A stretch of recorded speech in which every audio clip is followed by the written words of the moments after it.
தமிழ்நாட்டில் வன்னியர்களுக்கு 10.5 உள்ஒதுக்கீடு வழங்கப்பட்டால் வன்னியர்கள் தான் பாதிக்கப்படுவார்கள் என்று போக்குவரத்து துறை அமைச்சர் சிவசங்கர் என்பவர் கூறியிருக்கிறார். திண்டிவனம் உள்ளிட்ட வட மாவட்டங்களில் உள்ள அரசு கல்லூரிகளில் மிகவும் பிற்படுத்தப்பட்ட மக்களுக்குரிய 20 விழுக்காடு இடங்களையும் வன்னியர்களே முழுமையாக எடுத்துக்கொள்வார்கள். ஆனால் 10.5 விழுக்காடு இடஒதுக்கீடு வந்தால் 10% இடங்கள் மட்டும்தான் கிடைக்கும் என்று விளக்கமளித்திருக்கிறார். இது தவறு. வன்னிய மக்களை ஏமாற்ற வேண்டும் என்ற நோக்கத்துடன்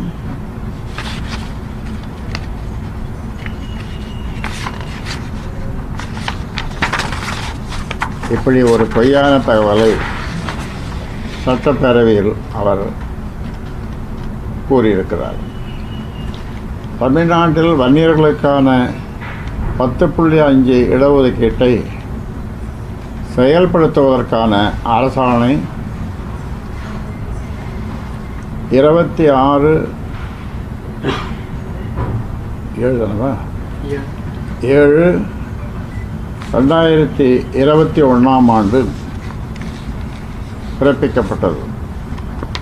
அதைத் தொடர்ந்து வன்னியர் உள் இடஒதுக்கீட்டை எவ்வாறு செயல்படுத்துவது என்பது குறித்து 2021 ஆகஸ்ட் மாதம் உயர்கல்வித்துறை சார்பில் சுற்றறிக்கை வெளியிடப்பட்டது.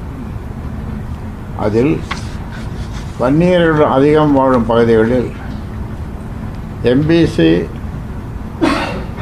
மற்றும்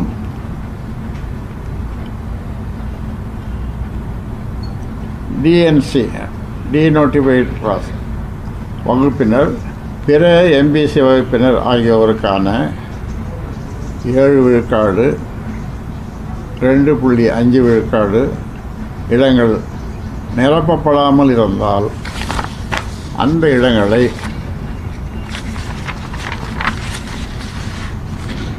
MBC V என வன்னியர், வினா வன்னியர், MBC V வகுப்பினரை கொண்டு நிரப்பலாம். அதேபோல் MBC மற்றும் DNC வகுப்பினர் அதிகம் வாழும் பகுதிகளில் MBC V வன்னியர் வகுப்பினருக்கான இடங்கள் நிரப்பப்படாமல் இருந்தால் அந்த இடங்களை MBC மற்றும் DNC வகுப்பினர் பிற MBC வகுப்பினர் ஆகியோரை கொண்டு நிரப்பலாம் என்று தெளிவாக கூறப்பட்டிருக்கிறது. அமைச்சர் சிவசங்கர் பிற்படுத்தப்பட்டோர் நலத்துறை அமைச்சராக இருந்தவர். தமிழ்நாட்டை பொறுத்தவரை அதுதான் சமூக நீதித்துறை. அதன் அமைச்சராக இருந்த சிவசங்கர் அனைத்து உண்மைகளையும் அறிந்து கொண்டு பேச வேண்டும். ஆனால் அரைகுறை தகவல்களை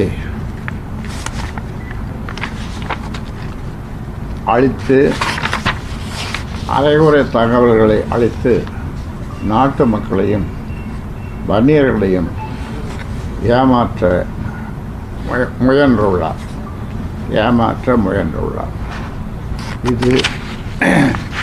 இது கண்டிக்கத்தக்கது. உங்களுக்கு தெளிவாக கேட்குது நான் பேசுறது?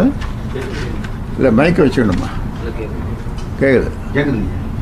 இல்லை அடுத்த தரம் மைக்கை வச்சுன்னு சொல்லலாம். அது சரியாக கேட்குதான்.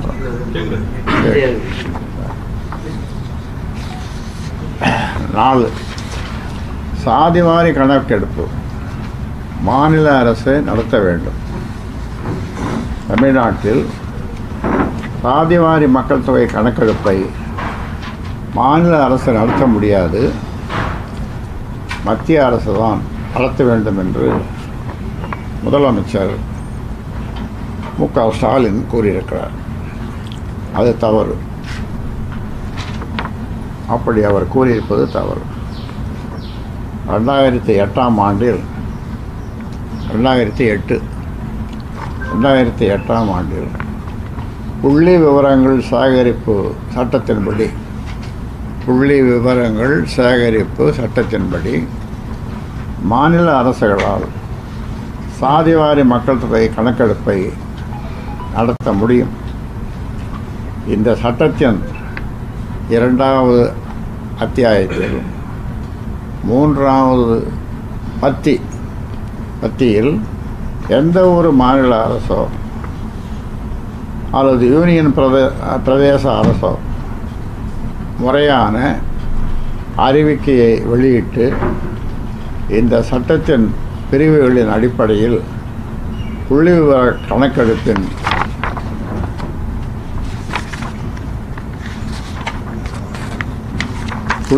கணக்கெடுப்பின் மூலம் பொருளாதார, மக்கள் தொகை, சமூக, அறிவியல், சுற்றுச்சூழல் குறித்த விவரங்களை திரட்ட முடியும் என்று தெளிவாக கூறப்பட்டது. பீகார், கர்நாடகம், ஆந்திரம், தெலுங்கானா, ஒடிஷா, ஜார்க்கண்ட் ஆகிய மாநிலங்கள் இந்த சட்டத்தை பின்பற்றிதான் சாதிவாரி மக்கள் தொகை கணக்கெடுப்பை நடத்தி இருக்கிறது. பீகார் மாநிலத்தில் இந்த சட்டத்தை பயன்படுத்தி நடத்தப்பட்ட சாதிவாரி மக்கள் தொகை கணக்கெடுப்பு செல்லும் என்று அம்மாநில உயர்நீதிமன்றம் தீர்ப்பளித்திருக்கிறது. அதற்கு தடை விதிக்க முடியாது என்று உச்ச நீதிமன்றமும் மறுத்துவிட்டது. எனவே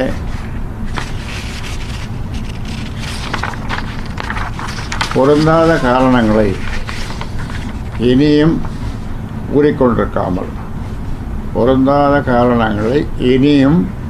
கூறிக்கொண்டிருக்காமல் தமிழக அரசு சாதிவாரி மக்கள் தொகை கணக்கெடுப்பை நடத்த நடவடிக்கை எடுக்க வேண்டும் என்று முதலமைச்சரை கேட்டுக்கொள்கிறேன்.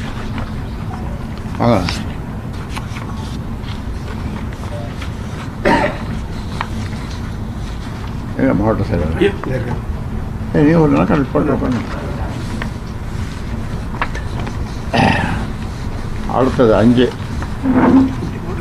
முதலமைச்சர் ஸ்டாலின் அமைச்சர் சிவசங்கர் மீது உரிமை மீறல் பிரச்சனை. முதலமைச்சர் ஸ்டாலின் அமைச்சர் சிவசங்கர் மீது உரிமை மீறல் பிரச்சனை. தமிழ்நாடு சட்டப்பேரவையில் கடந்த 24ஆம் தேதி வன்னியர் இடஒதுக்கீடு குறித்து பாட்டாளி மக்கள் கட்சி சட்டப்பேரவை கட்சி தலைவர் ஜி.கே. மணி பேசியபோது குறுக்கிட்டு விளக்கம் அளித்த முதலமைச்சர் மு.க. ஸ்டாலின் அவர்கள் பீகார் மாநிலத்தில் இதுபோன்ற கணக்கெடுப்பு நடத்தப்பட்டு அது நீதிமன்றத்தால் ரத்து செய்யப்பட்டிருக்கிறது. அதை இந்த நேரத்தில் மாண்புமிகு உறுப்பினர் அவர்களுக்கு நினைவுபடுத்த விரும்புகிறேன் என்று கூறினார். இது தவறு. பீகார் மாநிலத்தில் நடத்தப்பட்ட சாதிவாரி கணக்கெடுப்பை எந்த நீதிமன்றமும் ரத்து செய்யவில்லை. முதலமைச்சர் என்ற உயர் பொறுப்பில் உள்ள மு.க. ஸ்டாலின் அவர்கள் தவறான தகவல்களை அவைக்கு அளித்து உறுப்பினர்களை திசை திருப்ப முயன்றது மிகவும் தவறு. அதேபோல் அமைச்சர் சிவசங்கர் அவர்களும் வன்னியர் இடஒதுக்கீடு குறித்த தவறான தகவல்களை அவைக்கு அளித்துள்ளார். முதலமைச்சர் மு.க. ஸ்டாலின் அவர்களும் அமைச்சர் சிவசங்கர் அவர்களும் அவையை தவறாக வழிநடத்த முயன்றுள்ளனர். இது அவையின் உரிமையை மீறிய செயலாகும். இதற்கான முதலமைச்சர் ஸ்டாலின் அவர்கள் மீதும் இதற்காக முதலமைச்சர் ஸ்டாலின் அவர்கள் மீதும் அமைச்சர் சிவசங்கர் மீதும் உரிமை மீறல் பிரச்சனையை பாட்டாளி மக்கள் கட்சி உறுப்பினர்கள் விரைவில் கொண்டு வருவார்கள்.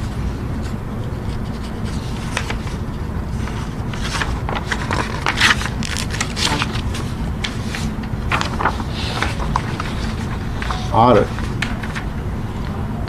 கள்ளக்குறிச்சி கள்ளச்சாராய சாவுகள் சிபிஐ விசாரணை வேண்டும். தொடர்ந்து சொல்லிக் கொண்டிருக்கிறோம். கள்ளக்குறிச்சி கருணாபுரத்தில் நச்சு சாராயம் குடித்து உயிரிழந்தவர்களின் எண்ணிக்கை நாளுக்கு நாள் அதிகரித்து கொண்டே செல்கிறது. நேற்று ஒரே நாளில் மட்டும் 4 பேர் உயிரிழந்துள்ளனர். கள்ளச்சாராய வணிகர்களுக்கு அதிகாரத்தில் உயர்நிலையில் உள்ளவர்கள் சம்பந்தப்பட்டிருக்கிறார்கள் என்பதாலும் பிற மாநிலங்களில் இருந்து மெத்தனால் கடத்தி வரப்பட்டிருப்பதால் இது ஒன்றுக்கும் மேற்பட்ட மாநிலங்கள் சம்பந்தப்பட்ட வழக்கு என்பதாலும் இது குறித்து சிபிஐ விசாரணைக்கு ஆணையிட வேண்டும் என்று வலியுறுத்துகிறேன். கள்ளக்குறிச்சி கள்ளச்சாராய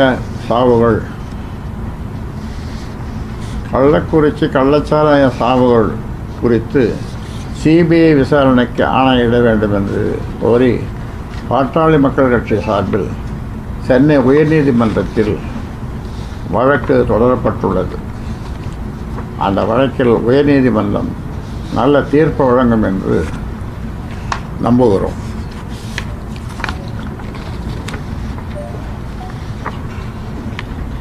7 தமிழ்நாட்டில் முழு மதுவிலக்கை நடைமுறைப்படுத்த வேண்டும். தமிழ்நாட்டில் அண்மையில் நிகழ்ந்த கள்ளக்குறிச்சி கள்ளச்சாராய சாவுகள் உள்ளிட்ட மது தொடர்பான அனைத்து தீமைகளுக்கும் திமுக தான் காரணம். மது தொடர்பான அனைத்து தீமைகளுக்கும் திமுக தான் காரணம். தமிழ்நாடு முழுவதும் 1948ஆம் ஆண்டில் உத்தமர் ஓமந்தூரார் அறிமுகம் செய்த மதுவிலக்கு 25 ஆண்டுகளுக்கும் மேலாக நடைமுறையில் இருந்தது. அதை ஒழித்து சாராயத்தையே அறியாமல் இருந்த ஒரு தலைமுறை இளைஞர்களுக்கு சாராயத்தையே அறியாமல் இருந்த ஒரு தலைமுறை இளைஞர்களுக்கு 1972ஆம் ஆண்டில் 1972 ஆண்டில் சாராயத்தை அறிமுகப்படுத்தியது திமுக அரசு தான். மது குடிப்பதால் தமிழ்நாட்டில் ஒவ்வொரு ஆண்டும் 2 லட்சம் பேர் உயிரிழக்கின்றனர். நாட்டில் அதிக தற்கொலைகள், அதிக விபத்துகள் நடக்கும் மாநிலம் தமிழ்நாடு தான். நாட்டில் அதிக தற்கொலைகள், அதிக விபத்துகள் நடக்கும் மாநிலம் தமிழ்நாடு தான். தமிழ்நாட்டில்தான் அதிக எண்ணிக்கையில் இளம் கைம்பெண்கள் உள்ளனர். இந்த கேடுகள் அனைத்துக்கும் காரணம் மதுதான். இவற்றுக்கெல்லாம் முடிவு கட்ட தமிழ்நாட்டில் முழு மதுவிலக்கை உடனடியாக நடைமுறைப்படுத்த வேண்டும்.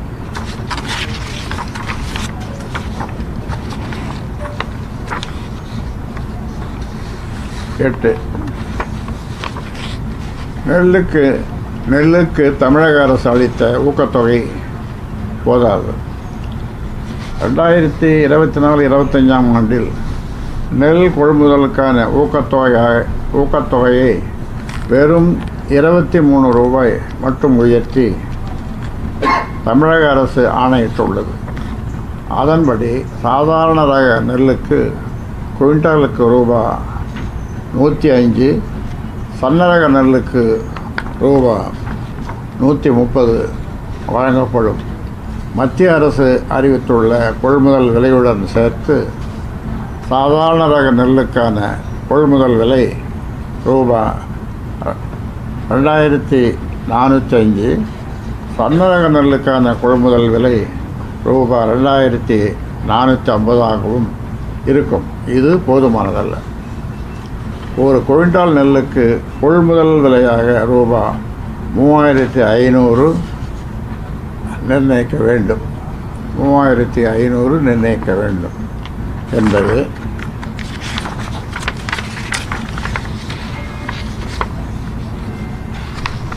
என்பதுதான் உழவர்களின் கோரிக்கை.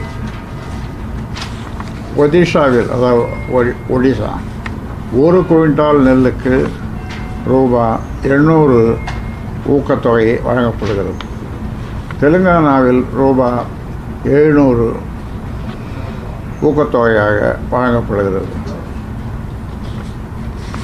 அத்துடன் ஒப்பிடும்போது தமிழக அரசு வழங்கும் ஊக்கத்தொகை மிக மிக குறைவு. உழவர்களுக்கு ஓரளவாவது நியாயமான கொள்முதல் விலை கிடைக்க நெல்லுக்கு வழங்கப்படும் கொள்முதல் விலையை குவிண்டாலுக்கு ரூபாய் 800 உயர்த்த தமிழக அரசு நடவடிக்கை எடுக்க வேண்டும்.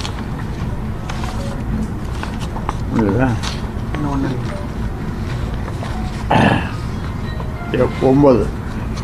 பாலாற்றின் குறுக்கே ஆந்திரம் அணை கட்ட அனுமதிக்கக்கூடாது. ஆந்திர மாநிலம் குப்பம் தொகுதியில் போட்டியிட்டு வெற்றி பெற்றதற்காக தொகுதி மக்களுக்கு நன்றி தெரிவித்த அம்மாநில முதலமைச்சர் சந்திரபாபு நாயுடு அவர்கள் ஆந்திர மாநிலத்தில் பாலாற்றின் குறுக்கே எத்தனை அணைகள் கட்ட முடியுமோ அத்தனை அணைகளை கட்டுவோம் என்று கூறியிருக்கிறார். இரு மாநில உறவுகளை குலைக்கும்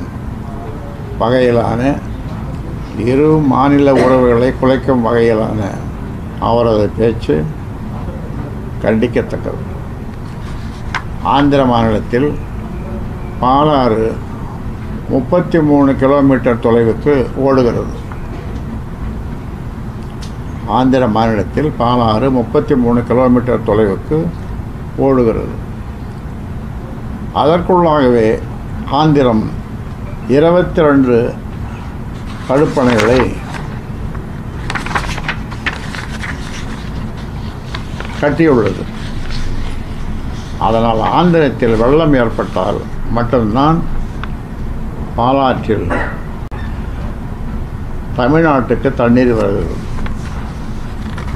இனியும் ஆந்திரத்தில் தடுப்பணை கட்டப்பட்டால் தமிழ்நாட்டில் பாலாறு பாலைவனமாகிவிடும். எனவே பாலாற்றின் குறுக்கே தடுப்பணை கட்டுவதற்கான ஆந்திர அரசின் முயற்சிகளை தமிழக அரசு தடுக்க வேண்டும்.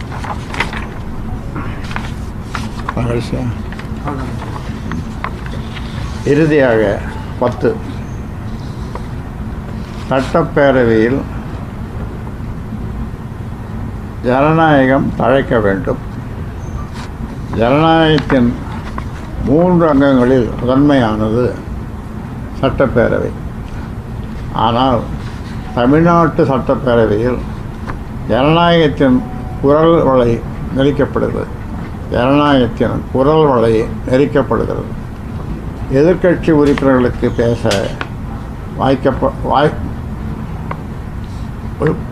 வாய்ப்பளிக்கப்படுவதில்லை.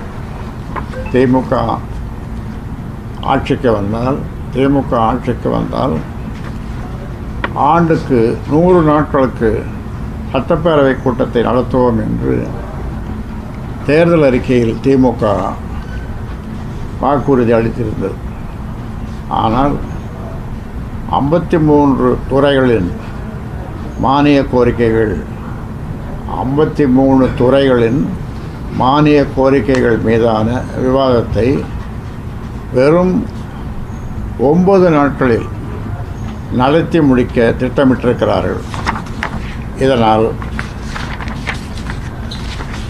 எந்த துறை குறித்தும் விளக்கமாக விவாதிக்க முடியவில்லை. இது ஜனநாயகத்துக்கு நல்லதல்ல. இந்த நிலையை மாற்றி பேரவை கூட்டத்தை ஆண்டுக்கு 100 நாட்களுக்கு நடத்த வேண்டும். இன்னொன்று, சட்டப்பேரவை நிகழ்ச்சிகள் அனைத்தும் நேரடி ஒளிபரப்பு செய்யப்படும் என்ற வாக்குறுதியும் இன்னும் நிறைவேற்றப்படவில்லை. அடுத்த கூட்டத்தொடரில் இருந்தாவது தமிழக சட்டப்பேரவை நிகழ்ச்சிகளை முழுமையாக நேரடி ஒளிபரப்பு செய்ய தமிழக அரசு முன்வர வேண்டும்.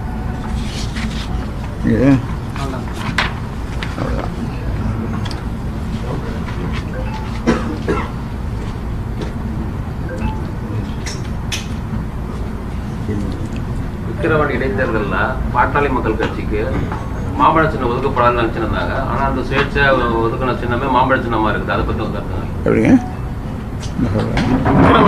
மாம்பழ சின்னத்தை நம்ம ஒதுக்கியிருக்காங்கல்ல, அதை பற்றி விக்கிரவாண்டி இடைத்தேர்தலில் நமக்கு மாம்பழ சின்னம் ஒதுக்க மாட்டாங்கன்னு நினச்சிருந்தாங்க மற்ற வேட்பாளர்கள். நமக்கு மாம்பழ சின்னம் ஒதுக்குறதை பற்றி என்னன்னு கேட்குறாங்க ஐயா.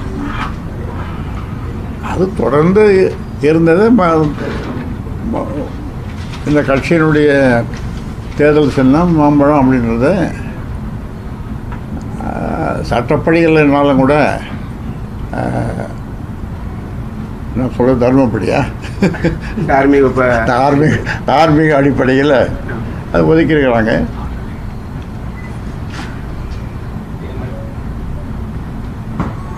ஐயா, தேர்தல் நேரங்களில் மட்டும் வன்னியர்களுக்கான இடஒதுக்கீடு பிரச்சனையை வந்து பாமக வந்து முன்னெடுக்குது அப்படின்னு சொல்லிட்டு ரகுபதி சட்டத்துறை அமைச்சர் வந்து குற்றச்சாட்டு வச்சிருக்காரு. யாரு? ரகுபதி சட்டத்துறை அமைச்சருங்க ஐயா. தேர்தல் நேரத்தில் மட்டும் நம்ம இடஒதுக்கீடு அவருக்கு தோட்டத்துக்கு வந்தாருன்னா ஒரு வகுப்பே எடுக்கலாம், ஒரு வகுப்பே எடுப்பேன். அவருக்கு எப்பொழுது ஒரு அரை மணி நேரம் கிடைக்குதோ, அவருக்கு நேரம் கிடைக்குதோ, அவர் எந்த நேரம் சொல்கிறாரோ அந்த நேரத்தில் இங்கே வந்தாலும் அல்லது சென்னையில் ஒரு இடத்துல சொன்னாலும் சென்னைக்கு கூட நான் வந்து அவருக்கு அது சம்பந்தமாக ஒரு வகுப்பு எடுக்கிறேன். அப்பொழுது அவர் புரிஞ்சுவார்.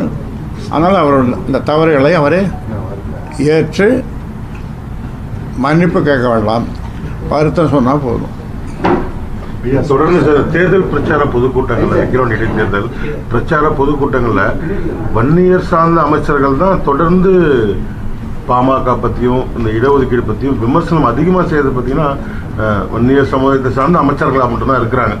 ஏன்னா ஜெகத் ரட்சகன், சிவசங்கர் இவங்க தான் அதிகபட்சமாக பேசுகிறாங்க பாமகவை பற்றியும். நம்மளோட போராட்டத்தை அது இப்போ நீங்கள் நடத்துகிற போராட்டம், அறிவிப்பு, இடஒதுக்கீடு கோரிக்கை, அதிக விமர்சனங்கள் அவங்க தான் வைக்கிறாங்க. இது எப்படி பார்க்குறீங்க சார்? அதுக்கு எப்படி பார்க்கணும், அவங்களுக்கு அப்படி பேசலைன்னு சொன்னால் அவர்களுக்கு இருக்கிற மாதிரி அதையும் போய்விடும். அப்படி பேசித்தான் ஆக வேண்டும். அவர்களுக்கு நம்ம பதில் சொல்வதை விட நாம் மக்களுக்கு நடந்ததை எல்லாம் சொல்லி வருகிறோம். என்னென்ன நடந்தது, இடப்பிரச்சனை, வன்னியருடைய நிலைமை, இதையெல்லாம் சொல்லி வருகிறோம். அப்பொழுது நானும் ஒரு 3 நாள், ஒரு நாளைக்கு 3 இடம், அது மாதிரி 3 நாளைக்கு நானும் போக போகிறேன். இங்கே அந்த கோவிலில் நடத்தணுமே அறிமுக கூட்டம், அந்த மாதிரி மேடை போடாமல் ஒரு 4 நாற்காலி போட்டு இந்த மாதிரி ஒரு சின்ன இது போட்டு மேசை போட்டு நடத்த போகிறோம். எதையும் நான் கொஞ்சம் வித்தியாசமாக செய்கிறவன்ல, அதனால் இந்த பிரச்சாரமும் மிக வித்தியாசமாக இருக்கும். 2021 அப்புறம் மத்திய அரசு வந்து மக்கள் தொகை கணக்கெடுப்பு இது வரைக்கும் நடத்தாமல் இருக்காங்க. 2021 எடுக்க வேண்டிய மக்கள் தொகை கணக்கெடுப்பை இது வரைக்கும் எடுக்காமல் இருக்காங்க. அது எடுக்க வலியுறுத்தீங்களா? கணக்கெடுப்பே நடத்தணும் அப்படின்னு. அது மக்கள் தொகை கணக்கெடுப்பு அதை நடத்துவாங்க. அது மத்திய அரசு நடத்துவாங்க. ஒவ்வொரு 10 ஆண்டும் அவங்க நடத்துகிறாங்கள. சார் பாண்டிச்சேரி இல்லைங்க சார், புதுச்சேரியிலும் பூரண மதுவிலக்கு கொண்டு பாமக போடுறீங்க சார். புதுச்சேரியிலும் பூரண மதுவிலக்கு கோரி பாமக போராட்டம் தொடருமா? அது எத்தனை வருஷமாக சொல்லிட்டு வரேன். அங்கேயே போய் கூட்டம் போட்டு சொல்லியிருக்கேன். பத்திரிகையாளர் சந்திப்பு சொல்லியிருக்கேன். புதுச்சேரியிலே சட்டசபையில் அமைச்சர் ராஜகண்ணப்பன் ரெட்டியார்கள் வசதியானவர்கள் வந்து அவங்களுக்கு இடஒதுக்கீடு தேவையில்லை அப்படின்னு சொல்லி பேசியிருக்காரு ஐயா. அதை பற்றி யாரும் தேவையில்லை. ராஜகண்ணப்பன் ரெட்டியார் சமூகத்தில் உள்ளவங்க எல்லாமே வசதியானவங்க, ஆமாம், அவங்களுக்கு இடஒதுக்கீடு தேவையில்லை அப்படின்னு சட்டத்தை பேசியிருக்காரு அமைச்சர் ராஜகண்ணப்பன். அதை எப்படி ஐயா பார்க்குறீங்க? அதாவது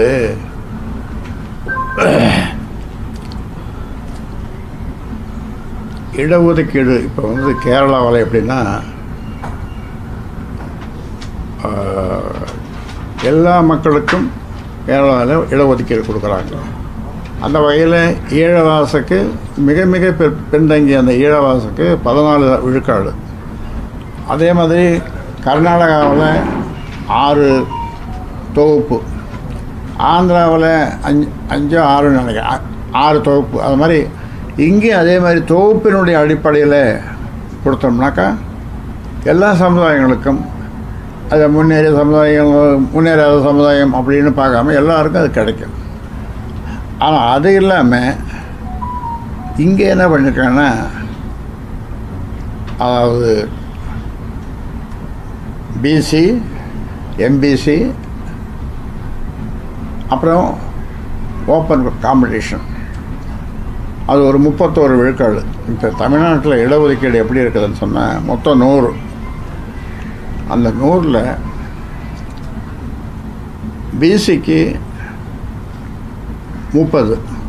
அந்த 30ல் தான் இஸ்லாமியர்களுக்கு 3.5 கொடுத்துருக்காங்க. எம்பிசிக்கு 108 ஜாதிகளுக்கு 20 விழுக்காடு. மீதி இருக்கிற 31%, அது எஸ்டிக்கு ஒரு விழுக்காடு, எஸ்சிக்கு 18, அப்புறம் மீதி இருக்கிறது 31. இந்த 31 யார் வேணாலும் எடுத்துக்கலாம். எந்த ஒரு சமுதாயமும் அந்த பிள்ளைகள், அந்த சமுதாயத்தை சேர்ந்த பிள்ளைகள் அல்லது ஒரே பள்ளியில் படிக்கிற பிள்ளைகள் அதை 31% எடுத்துக்கலாம். அதான் ஓப்பன் காம்படிஷன் சொல்லி திறந்த வெளி போட்டி. அந்த வாய்ப்பும் இருக்குது இங்கே. தமிழ்நாட்டுடைய இடஒதுக்கீடு இது இந்த மாதிரி. தமிழ்நாட்டில் 50 விழுக்காடு பிற்படுத்தப்பட்டவர்கள், 50 விழுக்காடு, 202 ஜாதி, ஒரே தொகுப்பு. பக்கத்து மாநிலங்கள்லாம் 6 கம்பார்ட்மெண்ட், 8 கம்பார்ட்மெண்ட், 10 கம்பார்ட்மெண்ட்லாம் பண்ணாங்க. ஆனால் இங்கே மட்டும் அப்படி இருந்தது. இப்போ நான் போராட்டம் பண்ணி 21 உயிர்களை பலி கொடுத்து ஒரே நாளில் சுட்டு, அதன் பிறகு தான் 108 ஜாதிகளுக்கு அதை 2ஆக பிரித்தாங்க. ஒரே தொகுப்பாக இருந்தது பிசியில் தான் எல்லாம் நரிக்குறவனும் பிசியில் தான் வரணும், நரிக்குறவன் சமுதாயத்தை சேர்ந்தவங்களும் பிசியில் தான் வரணும். இந்த போயர் ஒட்டர்ன்றது ரொம்ப கீழே இருக்கிற அவங்களும் பிசி தான், எல்லோரும் பிசியில் தான் வரணும், ஒரே தொகுப்பு தான். அதை 6 தொகுப்பாக கொடுக்கலாம் அப்படின்னு சொல்லி என்னென்ன 6 தொகுப்பில் ஒவ்வொரு தொகுப்பிலும் எவ்வளவு என்னென்ன ஜாதிகள் அப்படின்றத ஒரு பட்டியலிட்டு கலைஞர் என்னை கூப்பிட்டு இந்த போராட்டத்திற்கு பிறகு 7 நாள் சாலை மறியல் போராட்டத்துக்கு பிறகு வீரபாண்டிய ஆறுமுகத்தை என்கிட்ட அனுப்பி ராமதாஸை கூப்பிட்டோம் அப்படின்னா அப்புறம் நான் போன பிறகு அதை நான் சொன்னேன். சொல்லும்போது என்ன சொன்னார், வன்னியர்களுக்கு 20% தனியாக கொடுக்கறது முடியாது அப்படின்னு சொல்லி. அப்போ நான் சொன்னேன், நீங்கள் தனியாக இல்லை 6 தொகுப்புலாம் கொடுங்க, பக்கத்து மாநிலங்களில் அந்த மாதிரி கொடுக்குறாங்க, 6 தொகுப்புகளா? நம்ம அதே மாதிரி நாமும் 6 தொகுப்புகளை கொடுக்கலாம். இந்த 6 தொகுப்புன்றது எல்லா ஜாதியும் அப்படி. அப்போது அதை நான் அவர்கிட்ட கொடுத்தேன், கலைஞர்கிட்ட. அப்போ சொன்னார், நீங்கள்லாம் தயாராக தான் வந்திருக்கீங்கன்னார். உங்கள்கிட்ட தயாராக தானே வரணும் அப்படின்ற மாதிரி நான் சொல்லும்போது அதை வாங்கி பார்த்துட்டு, இப்போ வன்னியர்கள் இருக்கிற ஒரு தொகுப்பு, அதில் ஒரு 6-7 சமுதாயங்கள். அப்போ அதை பார்த்துட்டு இதில் கூட என்ன சேர்க்கலை அப்படின்னார். வன்னியர் தொகுப்பில் கூட என்ன சேர்க்கலை, அவரை சேர்க்கலையாம், அவருடைய சாதியை.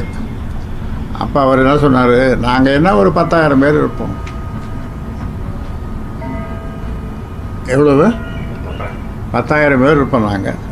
இப்போ இதில் கூட என்ன நான் சொன்னேன், நீங்கள் முதலமைச்சராக இருக்கீங்க, அதனால் உங்கள் சமுதாயத்துக்கு நீங்கள் நிறைய செய்ய முடியும்.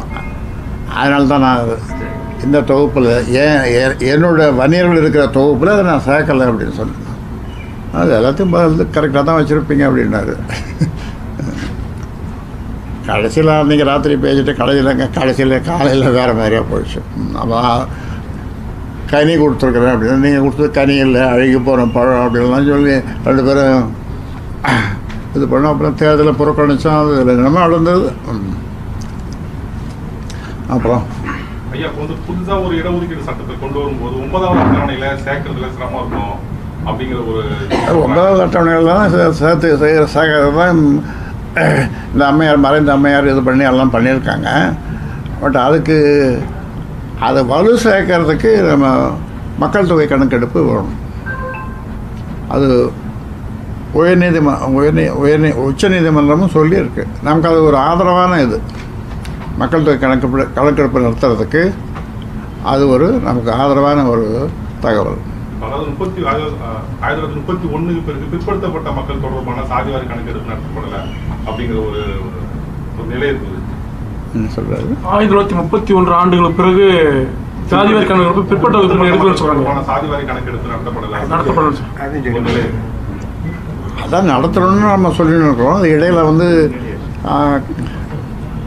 போர் நடந்ததுனால அதை நிறுத்திட்டாங்கன்னு நினைக்கிறேன். இல்லை, உலக போர் நடந்தபோது நிறுத்திட்டாங்க. அதன் பிறகு இவங்க பண்ணியிருக்கணும். 51 பண்ணியிருக்கணும். 51 பண்ணியிருக்கணும்.